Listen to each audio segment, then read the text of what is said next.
What's up everyone, and welcome to my next video. In my streams, I've been getting the same questions over and over again. Which are the best commanders for KVK 1 and maybe even the transition to KVK 2?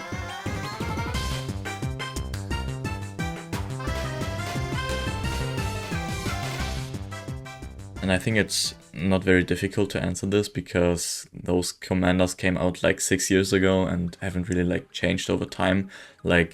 There are some new commanders that have been added over time, like Thutmose and others, by adding a new civilization to the game.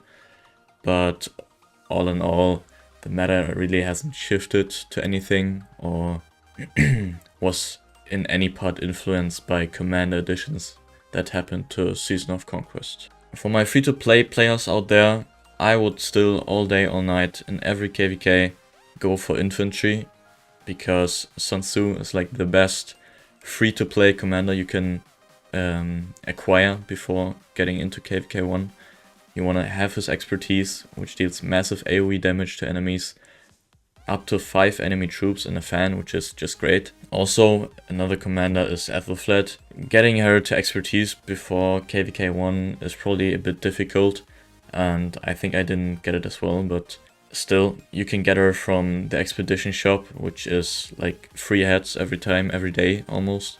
And so she also has an AoE attack, which makes her like great for ball fights.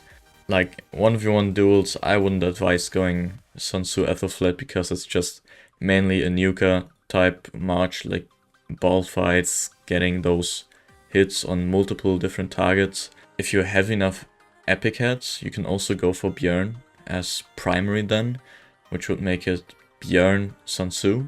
Björn is great in amplifying the AoE damage that Sun Tzu deals after, reading for the next 3 seconds up to 3 enemy troops in a fan take 15% more skill damage, which just amplifies this one. You can also pair it with Ethelflaed, but I think it's smarter to go Björn Sun Tzu in this way, because Sun Tzu always gives you an additional infantry bonus and stuff like that.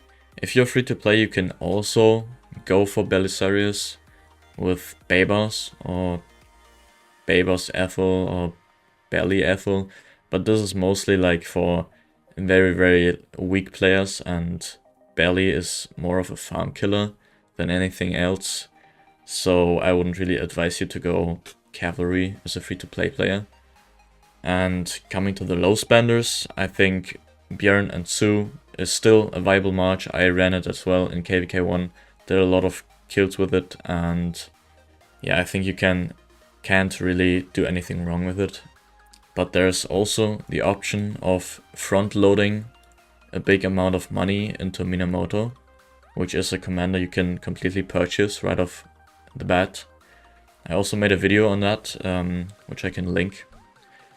But yeah, you can basically on day 1 expertise this commander, which is very great to go for in KVK 1. I mean, it is money, but still it gives you back that value and definitely returns with KP. Combinations on the lower end would be Baybars for the AoE, combining the speed and single target of Mina with the AoE of Baybars, also giving great buffs to march speed and stuff like that. And transitioning more to the mid-spender range, you could also go for CC. This is a bit of an older pairing, like back in the days you saw this a lot, where you would have gone Mina and CC. CC also having a great single target damage and calf buffs. But if you're really like a solid mid-spender, you can also try and going for YSG. YSG always has like the point to it that you have to grind hard. Like if you think you will go into KVK, Lost Kingdom map, and grind the shit out of the barbarians, I think YSG is pretty much made for you, because in KVK 1 there's no other commander that has circular AoE besides YSG. So you really have an advantage in barbing and on the field, which would make Mina and YSG just a perfect spenders combo, giving you like a big advantage over, for example, Sun Tzu Ethelflaed. No question in that. Now getting to the whales, the whales of you guys probably would want to go for multiple marches, as you have many troops, a much better tech than other people, and have just way much more resources to restore your troops faster. So if I was a whale, I would go Minamoto and CC, which I already mentioned. Then additionally I would go Charles Martel and Sun Tzu, giving the tankiness of Charles Martel, also the speed, the expertise. You can get him through the daily chest, daily bundles, as well as CC. And the third march would be, if you get him high enough, Thutmose and YSG. Also having a great AoE damage. Just those 3 marches, if you can sustain them with good gear and like many backup troops, I'm sure you can run those 3 pretty effectively in KVK 1. And now to some honorable mentions. Richard is an absolutely no-go, I would say. Only get him to 5111 to kill barbarians on the Lost Kingdom map. In battle you should never use him, because he just gives you more severely wounded units instead of slightly wounded units, and in return doesn't deal like much more damage. So pretty much a no-go. Kusunoki is often considered by people, but he's, in my opinion, only viable if you have YSG. That combination is kinda alright for the low spender side.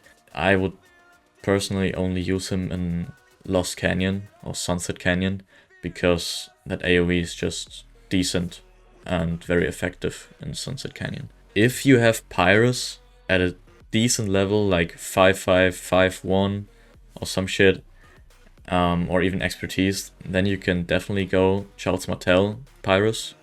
This is a very, very OP 1v1 march, as well as Pyrus Sun Tzu maybe, but I haven't really seen that. And that's it. Thanks everyone for watching. I think I could help you finding your decisions, and see you in my next video. Make sure to drop a like and a comment maybe, and see you the next time. Bye.